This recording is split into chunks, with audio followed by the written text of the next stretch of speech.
If you're an avid watcher of RGT 85, which hopefully you are, make sure you hit that subscribe button and turn on notifications. You would know that I talked about a game called Extinction in my upcoming PS4 and Xbox One games for the month of April. Extinction looked like a really cool game releasing on April 10th. It seemed like it had lots of different elements from different games put into one. It looked like it had Prince of Persia style platforming and this fast-paced gameplay, Devil May Cry sort of mechanics with hack and slash gameplay, and even a bit of a Shadow of the Colossus or Attack on Titan with these huge creatures destroying towns, and you have to go in there and save the people and take these creatures down and knock them down a peg and show them that you are the boss. So I was cautiously optimistic about Extinction. I thought it was going to be a solid game and a game that I would really enjoy. Well, I ended up getting a review copy of Extinction, and I was very excited to play the game. I thought it showed a lot of potential, and I was just kind of surprised that I hadn't heard much about the game prior to covering it in my video. But now maybe I see why I haven't heard much about Extinction, because Extinction just is a game that left me so disappointed. There's so many minor issues with the game that end up just becoming a huge issue that it's really hard to recommend this game. So today's video, we're going to talk about Extinction for the Xbox One and PS4. Is it a game you should check out? Is it a game that you might be interested in? Probably not. Probably not. Hey, RGT85. Hey, Sean. Oh my God, it's Stevie Richards!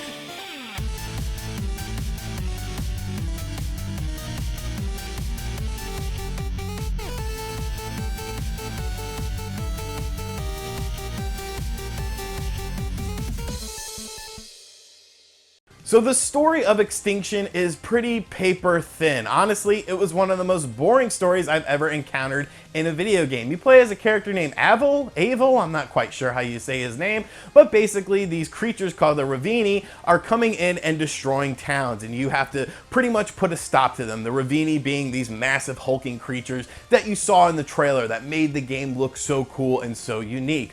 The main problem with the story of this game, though, ties into the presentation of the game. After a brief cutscene when you first start up the game, the whole story is given to you in dialogue, text dialogue with no cutscenes, no voice acting, and you basically just read. At the start of a mission or a chapter, you get a little bit more backstory, you sort of figure out what's going on in this world. There's different characters that are talking to you, but honestly, I just didn't care because there was no presentation to the story. The game did nothing to sort of bring you into this world that you're playing in because it was just text-based. It was just so minimalistic. And I understand that games back in the day used a similar style, but this is 2018. You could put a little speech in there. You could have some sort of interesting deviations in the story, maybe even a cutscene, because the presentation of this game is just so lackluster when it comes to the story that it's really hard to get immersed in the game. But I didn't let that deter me too much. I was still interested in the actual gameplay. That's sort of what made me interested in the game. And the gameplay, unfortunately, is some of the most repetitious gameplay that I've ever played. Have you ever played a game and then 5 minutes into the game you kind of realize you've done everything there is to do, you've seen pretty much everything there is to see? That's pretty much how Extinction works, and unfortunately it's a big flaw in the game. So the basis of the levels is this. Most of the time you have to take down a Ravini, maybe several Ravinis or whatnot, and basically save people, kill monsters, and take down Ravinis. The way you save people is in these towns, you basically find these little altar statue things that the people are hurting against. And you run to these things, you slash different monsters that are attacking the people, you hold down the Y button, and you transport these people into a safe place. That is how you save people. You never do anything different. It's always the same thing. You always look for the little beams of light, you go towards the beams of light, you take down enemies, you save the people, rinse and repeat. And it becomes very monotonous after a few times because it's just not fun. There's no deviation to it. It's doing the same thing over and over and over again. And there's different mission directives that you have to do to complete missions. So some missions will have you saving X amount of people, and that's the main goal. And there are side goals that you can accomplish, such as kill a certain number of enemies,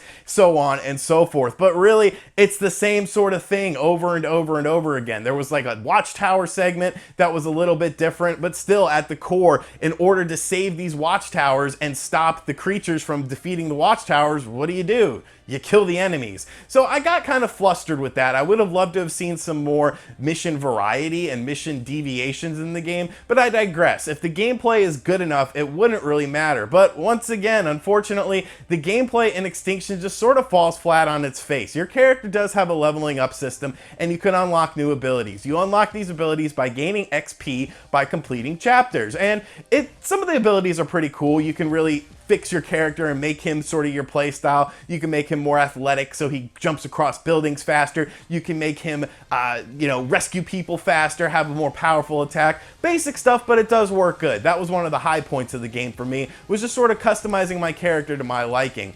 But unfortunately, everything is just so rinse and repeat. Even the Ravinis are rinse and repeat. There are deviations to them in terms of what they have on, such as armor and their colors and what they can do, what sort of speed they move at. But honestly, they all just sort of look like Shrek, just in different colors. There's green ones, red ones, blue ones, and pretty much it's always the same thing. They have some armor spots on them. You have to take down the armor spots. You could chop off a leg, which will then impede their progress, and then you have to jump and try to chop off their head. Some of them have more armor than others, so it takes some time longer to defeat these characters than other characters, but all the Ravinis are pretty much the same. They're all big, it's all the same sort of thing. Take off the armor, chop off the head. Take off the armor, chop off the head. Now, you have to have a certain kill meter fully leveled up before you can chop off their head. And how do you do that? Basically by defeating enemies or saving characters or chopping off limbs for the Ravini. But it really got to a point where I was just like, bored. And what I would do is, in order to level that up, I would chop off a Ravini's leg, kind of stand there because I didn't feel like going to rescue more people because there's not much going on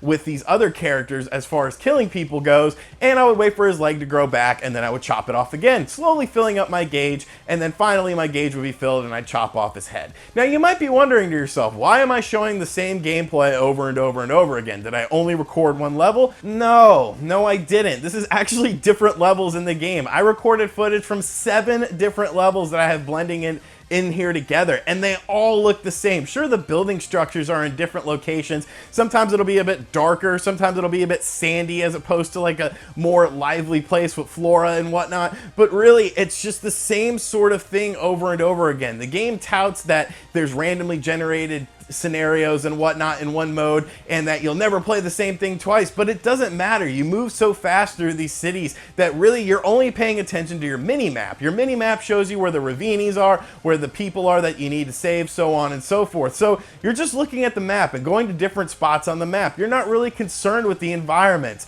As far as the graphics go, the graphics aren't too bad. I wouldn't say they're very good, but it looks like a middleware game to me. Something that maybe didn't have a huge budget, and this is the best that they could do. So, it's not too bad, honestly. The audio is pretty paltry. Like I said, there is no voice acting. The music is very minimalistic, and honestly not that engaging. And there's not much in terms of sound effects as well. You get monster roars, and the Ravinis make nice sounds, but other than that, it's pretty cut and dry. I think the biggest problem with Extinction is that it feels like a middleware game. It feels like a game that should be $20 to $40. It's obvious that not a whole lot of thought went into this game. It's pretty much rinse and repeat. You're repeating the same things in the same sort of environments with the same sort of creatures over and over and over again. After 5 to 10 minutes, you've pretty much seen the bulk of the game. There isn't much to draw you in. The story is just so paltry. But the fact that this game is $60, a full retail release, that's just not good, man. This should have been a middleware game, something $20 to $30, and I think it would have had a better chance of succeeding. I think gamers would have been a little bit more open to it.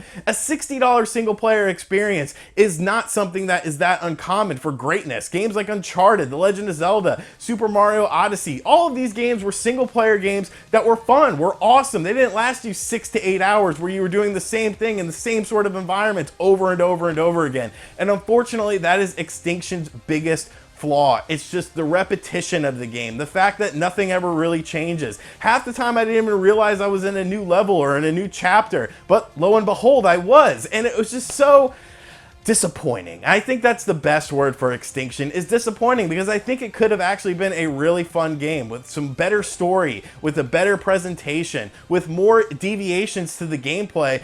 Extinction could have been a really fun game, but as it stands now, this is definitely a bargain bin title in my opinion. If you see it for 10 or 20 bucks in a couple weeks, maybe pick it up if you're a fan of games like Devil May Cry, Prince of Persia, you like taking down big hulking enemies, and maybe you'll get some fun out of it. But for $60, there's no way in hell I could recommend this game. It's just definitely not worth a $60 price tag. There are some extra modes that you can play in the game. There's sort of a horde mode that you can play, but why would you want to play it? You can play with some randomly generated things online as well, but once again, why would you want to play it? It's still the same game that you play in single player, and unfortunately, that game is not good enough to want to revisit over and over again. So those are my thoughts on Extinction. This game is available for Steam, PS4, and Xbox One, but definitely wait on a price drop. Even if you're morbidly curious about the game, you'll definitely need a price drop in order to get any sort of enjoyment out of it. I'd like to thank you guys for checking out this video. Let me know your thoughts in the comment section down below if you've been following Extinction, if you were kind of excited for it and now you're a bit disappointed. And thank you for checking out this video. If you really enjoyed it, make sure you check out all the links in the description box down below. We got Patreon, t-shirts, social media, a Discord server, all sorts of fun ways to keep up to date with the world of RGT 85, and I will catch you guys on the next video. Later. RGT 85, RGT 85.